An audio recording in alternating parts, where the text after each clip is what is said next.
Welcome to That's a Hard No, the podcast about learning to say no and set boundaries to live our best lives. I'm your host, Heather Drago. You may think, because of this podcast, that I'm a boundary setting expert, but I'm not.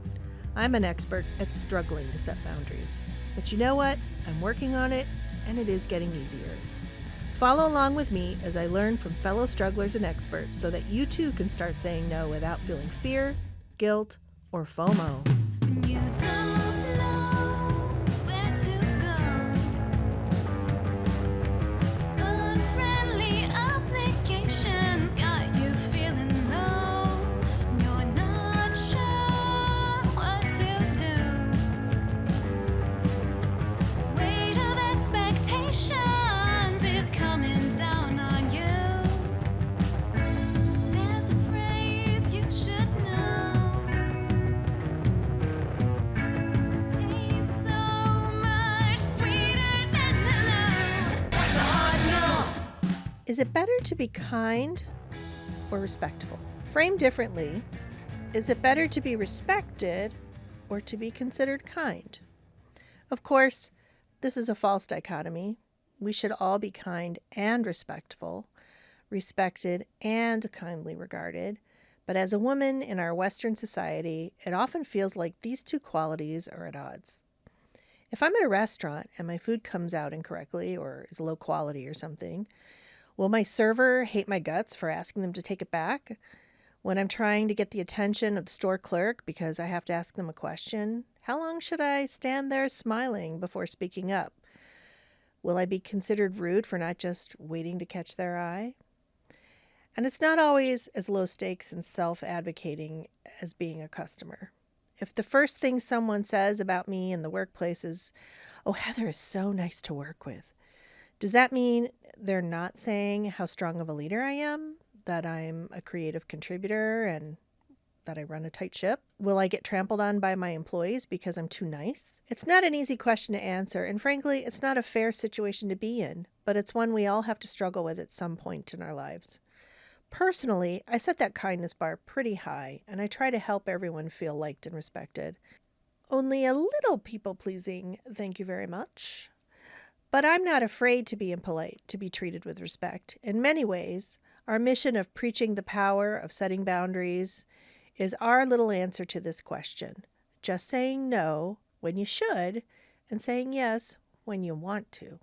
Our guest today is NoorJehan Tourte, a senior VP brand strategist, a Sports Illustrated Swim Search Finalist, and a young women's empowerment advocate.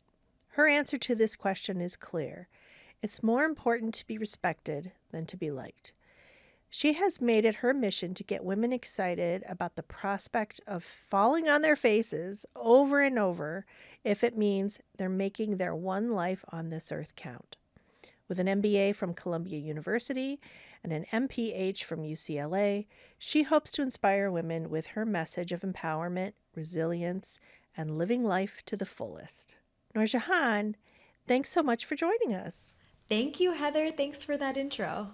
Well, we're very excited to have you on. I think our messages are very much in alignment. So let's just jump in and start with this question of, is it better to be respected than liked? Yeah, I mean, that is my answer. I think it is more important to be respected than to be liked. And I caveat that with saying that's what I've come to, that conclusion I came to as I've gotten older and as friendships have matured and as I've advanced in my career.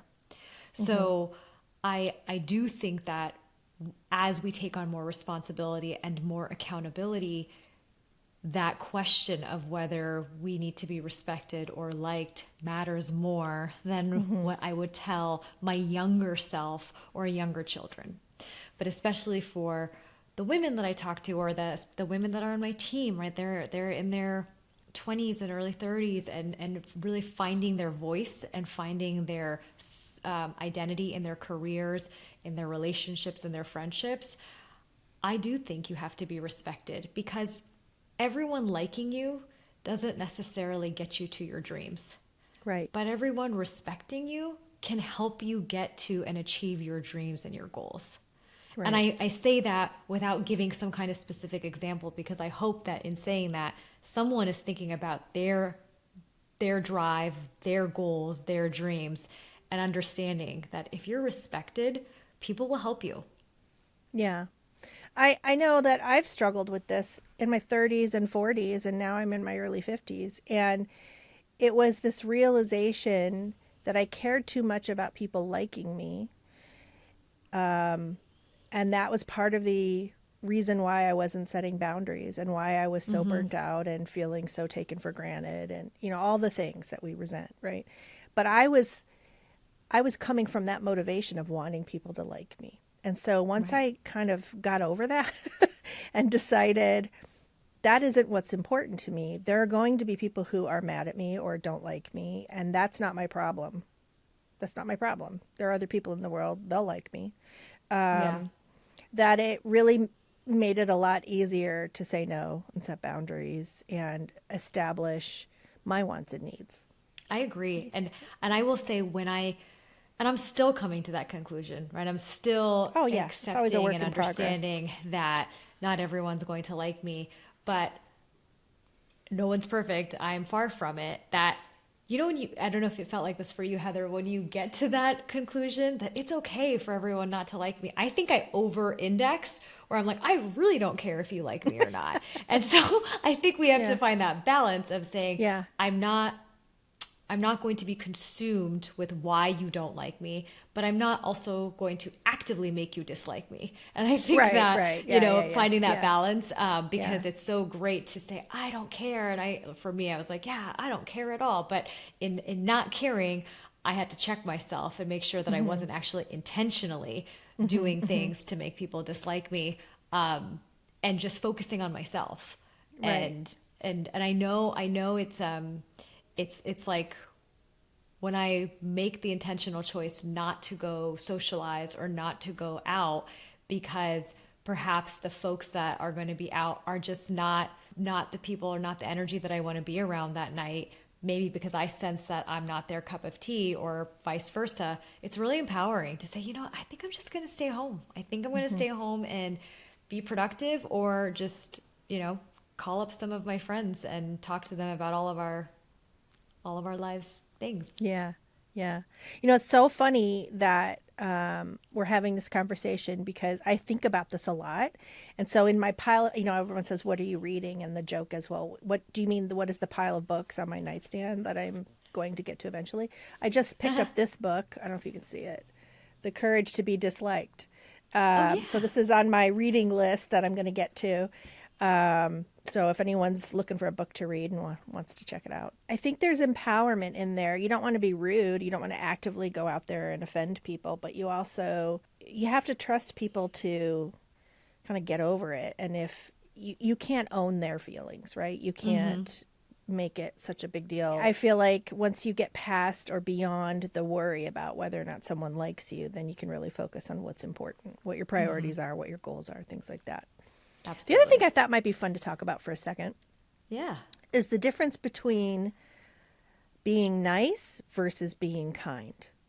Are those two different things? And I think they are. I think someone who's nice, that could be very superficial, but someone who's kind will tell you have spinach in your teeth, right? Someone or there's something wrong, right? So they'll be honest with you. And I think that's more kind than being superficially nice. I don't know what your take would be on that.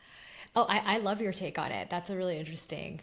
My head went to, if we were to pick apart, if there's differences, that someone who's nice might also sometimes be perceived as someone who's weak.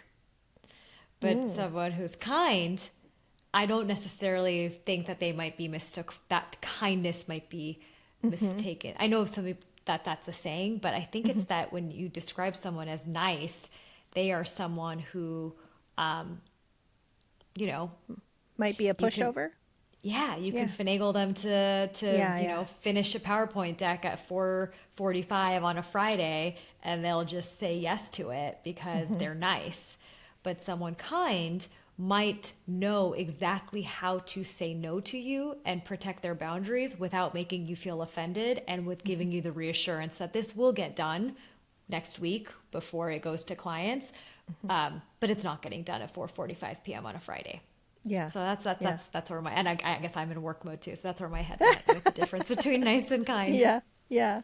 One of the things you talk about is not being nice doesn't mean you're a bitch. I think that goes back to this idea that we talk about, and maybe it's rooted in this, in the negative connotation that I feel nice has, right? That it means you're weak or whatnot. But if you're not nice, then what does that mean for you? Does that mean you're strong? Right? Like if nice equals weak, like what I just said, oops, I just moved my mic. Then does not being nice mean that you're strong? But then for women, strong could mean aggressive, and assertive equals bitchy or being a bitch. And I think that not, so now that you've given me a great way to think about nice versus kind, I'll even evolve that to say not, you know, not being kind. Maybe that we could argue about, okay, maybe that person is erring on the definition of aggressive and whatnot. But I don't think like saying no to doing something at 4:45 and protecting your boundaries to the point of, it does not mean that you are a bitch. And Right. sometimes, you know, I find myself having to not be nice in the service of people I care about. Yeah. And I'm like, how is it that I now feel like a bitch, or I feel like I have done nothing but had to, you know, put on my boss hat and talk sternly, directly, and curtly to people? I feel like a bitch, and that's where that comes from. But I'm not. I know I'm not. I know I'm doing this Yeah. in service of my Yeah. team or my friends and protecting people I care about when I have to not be nice. And that's where Right. that thought came from for me, that I have to always Yeah. remind myself, because lately, especially I think for women, when we take leadership roles in our careers, I'm in corporate America and in a leadership role, I lay my head down, and the stereotype is true, where I have to think back on the whole day and wonder, did I say anything nice? Was I fun? Was there any levity to my interactions? Or was I in complete work mode of shutting down bad behavior or moving the work forward or giving hard but constructive feedback? And then I just look at myself in the mirror and I'm like, God, was I a bitch today? And then I have to say, Yeah. no, I was just Yeah. doing my job. It's almost like deprogramming, right? Sort of those cultural norms, cultural expectations, and just being okay with, I don't necessarily have to be pleasing everybody all the time Yeah. or being nice all the time. Or how do you deal with that sort of inevitable overthinking that comes with setting boundaries? Like, we always say you should talk to yourself more than you listen to Yeah. yourself. Like, how do you talk to yourself? I think, so in that example, right, with like overthinking and wondering, am I just, is this who I am now? Just this more I don't know, whatever people want to describe it as. I also have to remind myself that I know my intentions and I also own my mistakes. That's how I deal with overthinking. So if something comes up in my personal life or my professional life and I realize like I messed up, I made a mistake and I messed up, and I can't tell you like the kind of anxiety, the pit in my stomach that forms. It reminds me of, like, I don't know, like being 14 and getting caught sneaking out of the house, and my dad showing up at like the party I wasn't supposed to be at, like that pit in your stomach, right? Like that that still happens when because I'm not perfect, no one is, and whether it's my reckless behavior or it's doing something, what stops me from overthinking is just reminding myself I'm going to own it, I'm going to apologize, I'm going to understand exactly what I did wrong from their perspective. I'm going to apologize, I'm going to own it, and I'm going to work on not doing it again. That's the only way, because I can't dwell, because I'll go down a spiral, right, of overthinking everything. And the other thing about if I have a hard day at work, or I know that I've had to really be assertive in shutting something down or pushing something forward, I do remind myself, and I think everyone should, when it matters, when it's like, when it comes down to humanity at work, I do put that first. I'd like to think that I don't dismiss humanity when we need it. And so I have to remind myself, like, I'm not going to expect someone to do something on a Sunday if I'm not going to do it on the Sunday. I don't like to I don't like people to think that I won't roll my sleeves up with them. So if we're all in it for an all-nighter, we're in it together. And I think those things remind me that, okay, I don't need to overthink that one interaction. I'm sure they must have thought I was being harsh, but it is what it is, because that same person knows I'll be by their side till midnight if needs be on a project. Yeah. And on a personal level too, I think, I have some family members facing health issues, and there are times when, as the family member who goes in to be the second set of ears, I'll start advocating, and that physician or nurse or whatever may feel like I'm being bitchy, or I'm complaining, or I'm being a Karen, right? But I know my heart, my purpose in that role is to advocate for my loved one, and I'm going to do, I'm not rude. I'm not yelling at people, which I know is a problem in the healthcare industry, but I'm making sure that their needs are met, and we're setting the boundaries and the expectations for my loved ones. So I feel like in the workplace and our personal lives, and just advocating for ourselves, I think we're all programmed to be these people pleasing, everybody likes me, popular women, girls, whatever. Yeah. And we just kind of have to understand where our hearts are and just move forward. And I love what you said about, if I made a mistake, I own it and I take action. So I'm not just thinking about it all the time. Yeah. Because it just deters your day and how you feel about yourself, and Right. it impacts how you're interacting with people. It's Right. It's funny you said that about your family members and advocating for them. And we were just talking about this at work, like when we present, I'm in advertising, right? And we're always presenting briefs and concepts and creative ideas to our clients. And we were having this back and forth debate about how much do we have to, like, when we've presented an idea or what we call a creative brief, how much of it do we have to explain, or how much do we just let the work explain itself?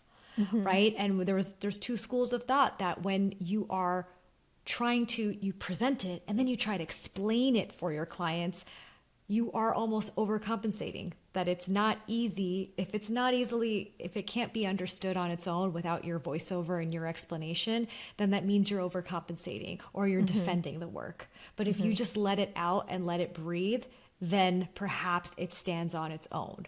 And there's back and forth debates. I fall in the camp of, let the work stand on its own. And unless you're asked questions about it, don't explain it. Because that shows that that's how confident you feel about the work, and that's how confident you feel that it is strategic and logical and rational. Right. And I feel the same way sometimes in our personal lives, where I was in a similar situation where my mother is not as outspoken as me. She's much more shy, but her father was being honored at a really wonderful, wonderful event. And my grandfather, he was a very famous Indian music composer. And there was a magical, amazing, amazing musical performance in his honor recently. So she was the guest of honor because he's no longer with us. And she's very shy. And I know how much that night meant to her. And so there was a lot of press, and there was the red carpet, and other folks were getting interviewed, right? Just, people who came to the event, or people who may have known my grandfather by proxy, and other people were walking the event. I mean, it's not like my mother has a publicist, but I immediately assumed that role of being her Good publicist. For you. And Yeah. I grabbed her by the hand, and I made sure that all the right folks were, talking to her, because they were looking for her. They were like, oh, we heard his daughter's in the audience. And I remember someone watching me, and making a comment to me that indicated that I was being pushy or that I was being too, assertive or bossy about the whole situation. And in that split second, I thought, do I need to explain myself to this person and why I'm doing this? Because I know my mother will look back and be so happy, and it would hurt her. She would regret it if she Right. looked back on this evening. No, it's not worth the explanation. Yeah.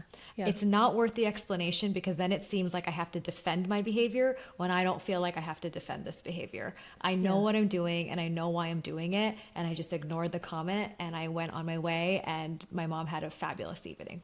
So Well, good for you. I'm with you. I'm with you on that, though. Like, Yeah, know yeah. your intentions. And so it doesn't need explanations. And, well, not everyone needs an explanation for Right, your right. intentions. Well, with that, we're going to take a quick break, and then we'll be right back with NoorJehan. That's a Hard No is brought to you by Clever Girl Marketing, my full-service agency specializing in smart, strategic marketing solutions for businesses and nonprofits. Okay, so you're probably wondering, Heather, what's with the podcast about boundaries? Why not marketing? Well, maybe in the future, but for now, it actually does relate, so bear with me here.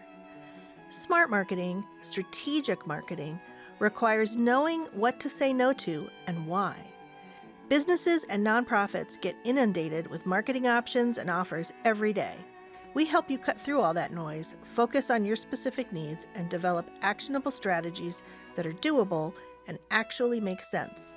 Whether it's websites, SEO, email, social, or traditional channels, we're experienced in all of it. So if you need help figuring out your marketing, visit our website, clevergrowmarketing.com, and get in touch. Hey there, welcome back. As NoorJehan and I kept talking, we kept running into this hypothetical situation where we would do something like set a boundary or look for respect rather than be kind, and would inevitably feel like we were being a bitch. NoorJehan got specific even about how she felt like she had to check herself that what she was doing was for the best when she was just protecting her mom. Lord knows I've talked about just how hard it was for me to say no during my year of no.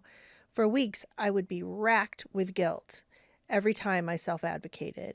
But here's the thing. That impulse to be sorry isn't serving you. And clearly for me, it led me to set less boundaries, to be less happy. Over time, it got better. And that only came from finding my no every day and slowly but surely setting boundaries for myself. And look at me now. I'm a jerk.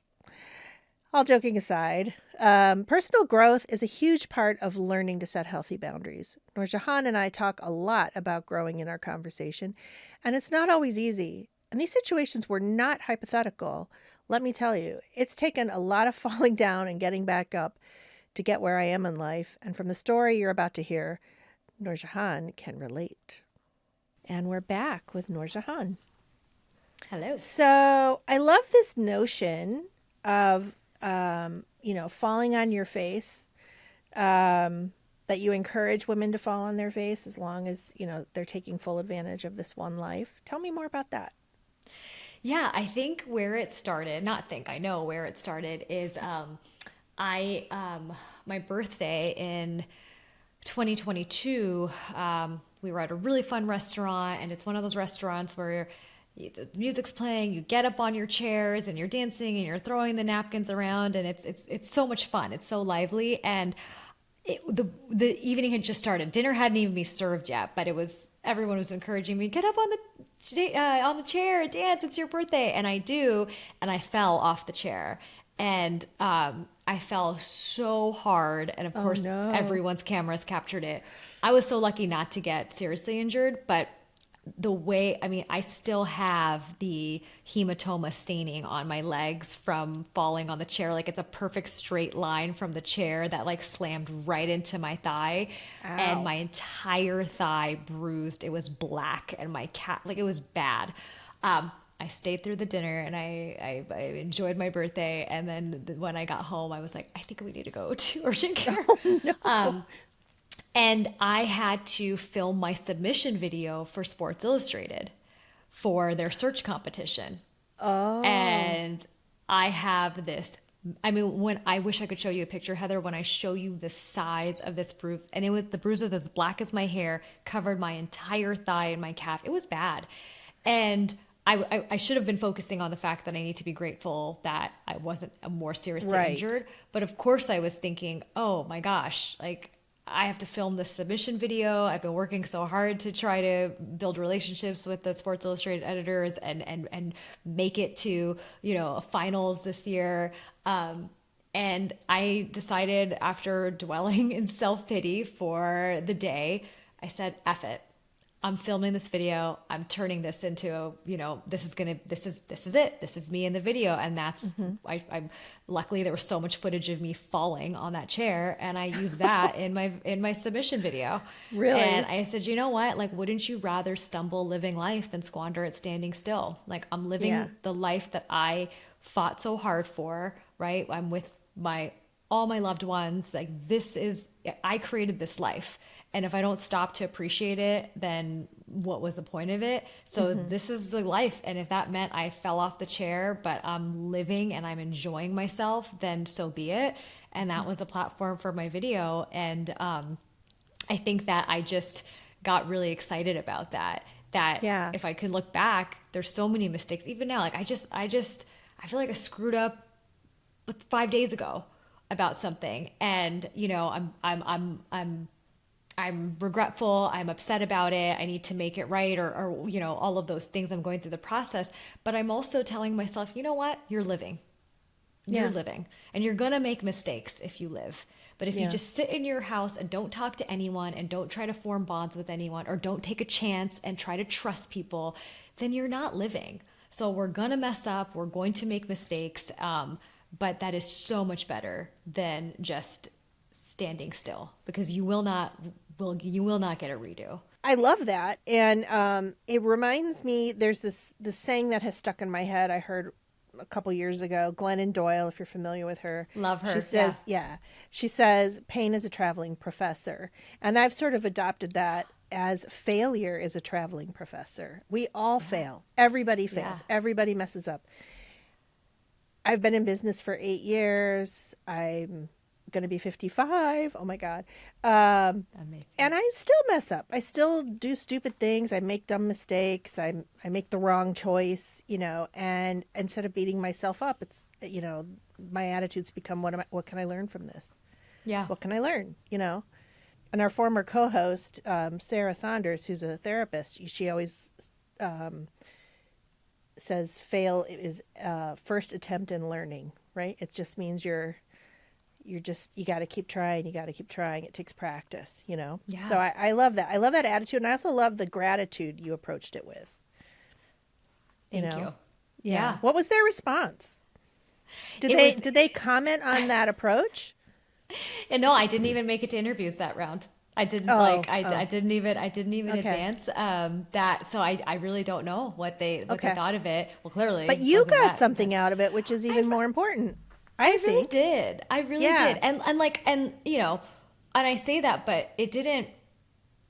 I'm so happy that I submitted that video, and it didn't deter me. Like, I'm still very much that's still a dream and a goal of mine, and I still very much like love that community, and I enjoy getting to know those editors. And that just wasn't my time. But I also don't think, oh, it wasn't my time because I fell or I didn't. I'm like, okay, that wasn't my time. But I really did. I don't know. It just fueled me because I felt really excited. You turned something that someone might get into, that wallow in that self-pity and, oh, woe is me, and this thing happened to me. And instead you said, I'm going to use this. I'm going to learn from this. I'm going to empower myself with this. I just think that's phenomenal. Thank you. So speaking of self-pity, I read that one of the things you say is a thief of joy. You say self-pity and self-righteousness are the real thieves of joy. Tell me more about that.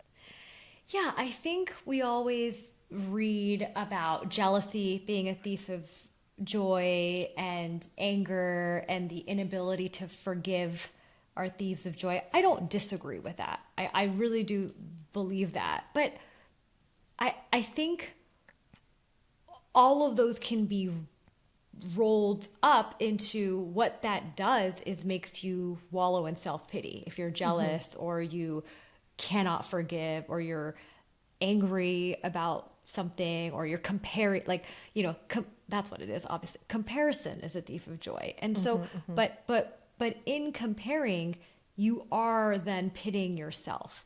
And so that to me is the real thief of joy. And so, yeah, we can say, stop comparing. But I think it's human nature and everything around us and the way we absorb information. It's meant, and listen, again, I'm a brand strategist. My entire job is how do I position my clients so that they can be competitive with other brands in their market. So our entire basis of absorbing information and learning is around comparison. So it's really hard to say that let's just stop comparing, but it's like, okay, you find yourself comparing yourself to someone else. That's not the thief of joy. The thief of joy is when you allow that comparison to turn into self-pity. That, oh, okay, if I compare myself to Heather, like Heather's got beautiful glasses on. I don't have those beautiful glasses. How can we stop it at that? It's like you acknowledge that those are beautiful glasses that I don't have. That's a comparison. And where do we stop? Yeah. And I think we have to work on that, because if we continue to go down that path, then it becomes self-pity. Like, God, I wish I had those. Why don't I have those? Yeah. Why can't I have that? And that is more in our control, in my humble opinion, which is like no backing, no science backing, no research backing this. Yeah. But I think that's more in my control than is to just tell myself to just stop comparing or stop observing people that are different from me. Yeah. I love that. And my take on that is, and I taught this to my kids early on, just because of the way I grew up. We live in an affluent suburban community. They went to high school with kids who would get a Porsche for their 16th birthday. I'd show up in my beat up Ford Tempo, to pick them up, and the kid in front of me is driving a BMW. I'm like, okay, whatever. And so one of the things I taught them is the only time you should be looking in someone else's rice bowl is to make sure they have enough. Right? That's an old saying. I don't know where it originated, but it's an old saying. And so what I taught them is, like, sure, we don't have a lot of the same things other families have, but we have other things they don't have. Yeah. We have a really tight bond. We have a really good family connection. We have, all the things we have, right? Like, and why do you care what someone else has? What about the people who have less than you, right? So it's, I like what you're saying about this self-pity. Like, you just kind of have to acknowledge where you are, and kind of get over it, I guess. Because that you can control. You can control how much pity you're going to wallow in. You can, and then even like with I cannot control that there's always going to be someone different than me. I'm sure.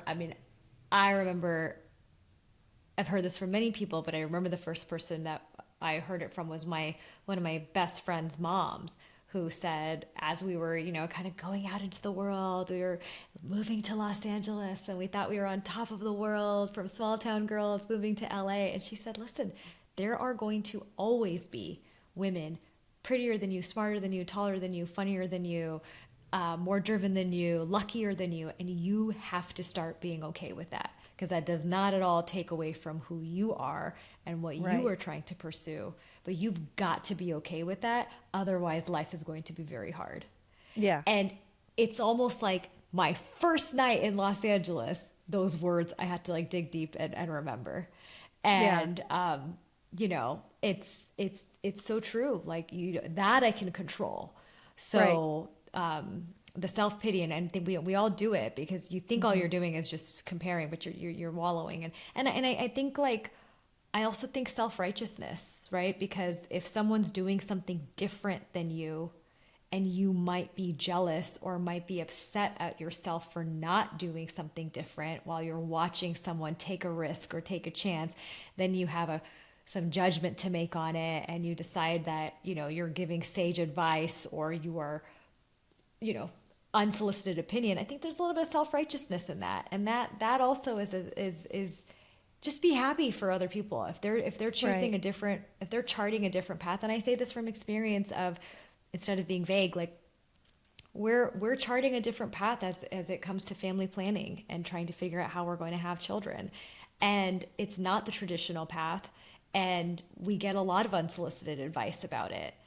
And I, I'm like, gosh, sometimes I'm human, so I let it get to me sometimes. But then there's other times where I'm like, gosh, I feel like this person would be so much happier and feel so much freer if they could just be happy for my husband and I. Right. Good for you. Yeah. Like keep us posted. Let us know how that all works out. Yeah. Yeah. Instead of the watch out for this and, oh, well, what's not good for kids is this, and you guys need to think about X, Y, and Z, and then the Yeah. self-righteousness that comes out. I'm like, you're only hurting yourself, because Right. you're not going to convince us to do it differently in Yeah. this conversation over cocktail that you want to have with us. You're Yeah. only hurting yourself. Yeah. I think individually and as a society, we need to learn to accept difference. I mean, it's just, Yeah. there are 6 billion plus people in the world. Everybody's unique.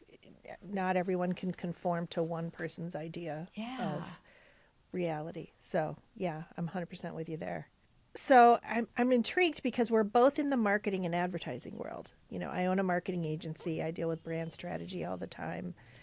I personally have taken myself off social media for a couple of years now, just because I just felt like it was an energy suck, like an Yeah. energy vampire, basically. Yeah. And I'm so busy trying to build, I just don't need somebody taking something or someone taking energy away.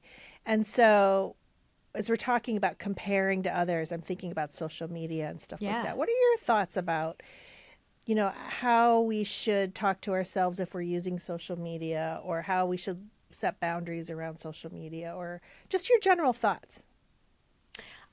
Here, I think and this is like coming from experience. When I look back, I feel like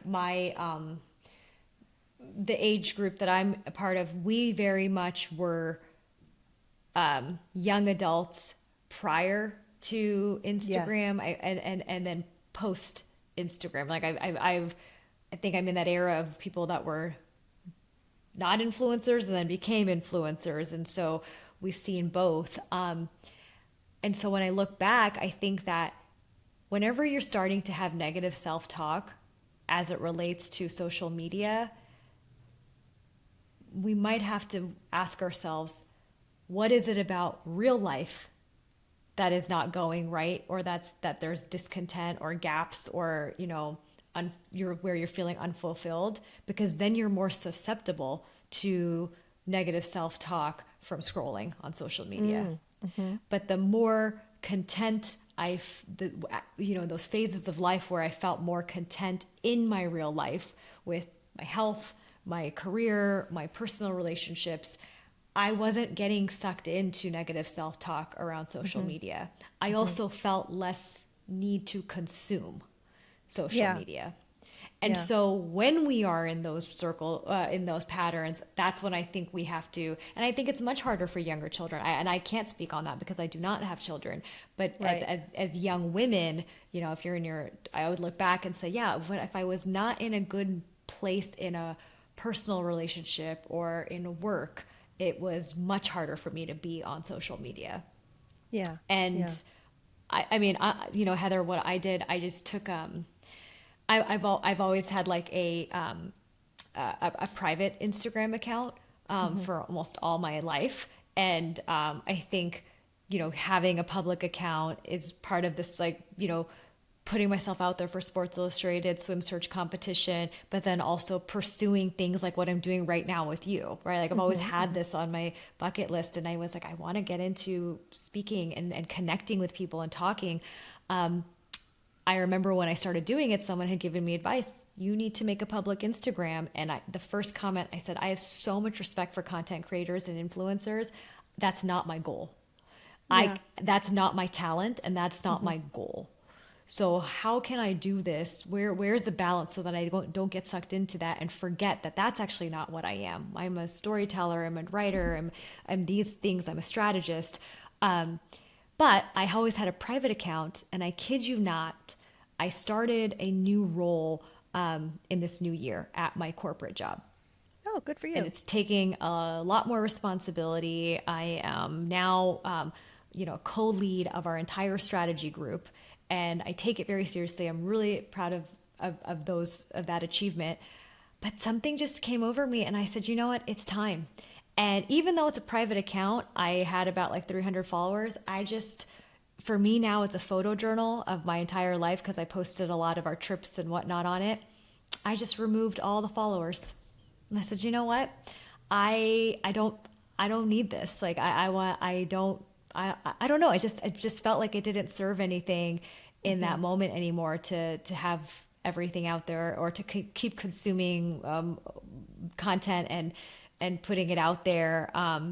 And it was really freeing. I feel so productive. I still obviously have this public account, but I do feel Yeah. productive. Yeah.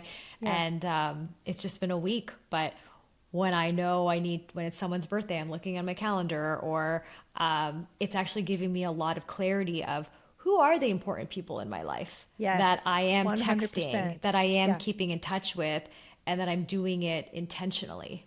That's my Yes. word for 2024, intentional. Very Um, nice. so yeah. Yeah, I agree. I find that I didn't make any big announcement. I didn't turn off any accounts or anything like that. I just kind of just stopped going on personally. Of course, my Yeah. agency, and we do client work and stuff. But the people who matter to me know how to get a hold of me, and I know Yeah. how to get a hold of them. And even if there's something posted on Facebook, let's say someone would be like, "Hey, I thought I'd share this with you," and then they text it to me. So I don't miss it. I really don't. And Yeah. Yeah. it's yeah. So I picked up on something you were talking about a second ago about storytelling. You love to storytell. You love to weave these pictures, and I saw this post you wrote where you said every human should write her autobiography. They should direct their own narrative. And I thought that was really powerful. So tell me more about your thoughts on that. Yeah. That was, my thoughts on, I keep a journal, and it keeps me honest, and it holds me accountable. And I think that's where that thought came from, that wouldn't it be wonderful? So again, we all have our goals and our visions, and our vision boards and what we aspire to. And I always try to manifest that maybe one day I'll be sitting across from Jay Shetty, and we'll be talking on his podcast. And he always asks a question to his guests at the end of every episode. If you could make one new rule for the world, what would it be? And that would be my rule or my law, that everyone needs to write their own autobiography, as if like you can't graduate to the next grade in school until you've written that year's pages. And why? Because I do think, if you write your own narrative, if you write down what happened, then you're controlling the narrative, and you should control your own narrative. But also you're able to reflect in the moment that, oh, this is how I felt about a certain situation. What am I going to do about it moving forward? Or it also helps you get a lot of clarity about things that you think were a really, really big deal. When you write them down, how bad is it, or how good is it? And so when I write my journal entries, I do them every day's entry, and then I read the previous year's entries for that same day, and it Oh, keeps me that's interesting. so honest. So Isn't that interesting? yeah. So tonight I'll write my January 12th, 2024 entry. I started keeping this journal in 2015. So then I go back and I keep it on Evernote. That's the app I use. And then I scroll through that day to get to that 2015 page, and I read January 12th from 2015 all the way back up to 2024. And I always write today's entry first, because then I get real good clarity of, have I progressed? Am I still Yeah. complaining about the same thing? Am I more excited at work? So even if I had a bad day today, but I read my entries of where I was at 2015, and then it just makes you appreciate your progress more. It makes you appreciate your wins because we always don't see them because we're living them. Yeah. And I think that's why I say everyone should write their own autobiography, because no one's going to appreciate your success more than you, but you don't get a chance to really sit back and appreciate it. And sometimes only when it's too late. What a great idea. I never would have thought of that, but I love that. I love being able to see, how far have I come since this time last year or the year before or the year 7 before. years ago. Yeah. That's great. I love it. 9 years ago. Yeah. So we're kind of getting to the end of the conversation, and I'm wondering if you could kind of crystallize some of the thoughts we've talked about, and thinking about if you were to give advice to someone in their 20s, a young woman who's starting out in her career, what advice would you give them? Don't apologize. Yeah. That's the advice I give. It goes back to, you can not apologize and still be a very kind person. And that is the advice that someone had given to me. My first manager happened to be a female and happened to be amazing when I started my first corporate job coming out of grad school, my first day on the job, and it was just autopilot apologizing. I hadn't even messed up. It was just asking for clarity or not understanding something or not knowing what a word meant. And Literally always apologizing for asking a question. Yes. Right? Yeah. And she stopped me right then and there. And when she gave me that advice, it just stuck with me. And I wish I had done it more in my personal endeavors as well. But if you're starting out in your career, and I almost say it so that we can feel the shift, because what happens, Heather, is for women, as we progress through our careers, you own your own marketing agency, when we finally stop apologizing, suddenly that's equated with us being the bitches. But if the young women in their careers start out that way, then there's no comparison. I was like, oh, well, they used to be so nice. They used to be so kind. Now suddenly they've become, no, just start out that way. And hopefully that's changing the perception and the narrative and the commentary of what it means to be a strong, capable, confident woman in the workplace. Yeah, I totally agree with that. I recently, just within the past few weeks, we're growing, and I hired a new young woman to join our team. And we were going back and forth, and she had questions about the contract. And she kept apologizing for having these questions. And she needed certain, not accommodations, but like some nuances made to the contract. Yeah. And she kept apologizing. And I said, you need to stop apologizing. Don't be sorry. I actually respect you more because you're this young woman. This is your first job out of college, and you're telling me what you need. And asking questions and making sure all the expectations are set before you even start. I actually respect you more, and I'm even more happy with the selection I've made because you've asked these questions. So awesome. stop apologizing. Yeah. She kind of went, oh, okay. So, yeah. I mean, I think the newer generation, they're a little bit better about standing up for themselves, a little bit better about setting boundaries. But, that societal expectation is just something that's very hard to unlearn. So, yeah. And if we do, it's great, because then every time we do apologize, we know it's genuine and it's merited. It's not a reflex. Don't stop apologizing altogether. But yes, Yeah. Hopefully we weed out the ones that are just reflexes, and then they mean more when we say them. Right. So tell people more about what you're up to, and I know you like to get out there and speak and encourage others. So, like, how can people find you and engage with you? You can find me on that public Instagram account. And we'll put a link to that on our show notes. Thank you. That's where you can find me, at NoorJehan Tourte, NoorJehan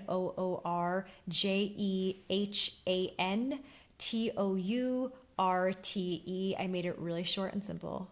NoorJehan Tourte. And I just, I'm on there. I love sharing when I'm on podcasts with awesome folks like you, Heather. And I'm going to gear up and go back out for Sports Illustrated and Good for you. see if third time's the charm. And it's going to be a fun 2024. My husband and I started a plant-based protein bar company. So we're, launching some new flavors. That's fgpbar.com. I know we didn't talk about that, but it's like we said, Cool. just go for it. Go for your endeavor. Whatever you want to do, go try it. That's what we decided to try. Very cool. Well, thank you so much for this great conversation. It's really been inspiring to me personally, and you've really opened my eyes to a few new things. So I'll be ruminating on those for a while. So. Oh, well, that means a lot coming from you, Heather. I love you. I love what you're all about. I love what you share. So thank you so much. Thank you. That's a Hard No is a production of Clever Girl Marketing, my little agency in Cleveland, in partnership with our friends at Evergreen Podcasts. Many thanks to our amazing team, including Laura Del Rosario, our production and marketing coordinator, Noah Fouts, our amazing producer, editor, and composer who wrote our theme music and performed it with his band, The Big Leagues, and our new video producer and editor, Kay Holmberg. You can find show notes and resources on our website, and you can find other fun stuff on our socials. We're Hard No Podcast. Find your no, then say it with me.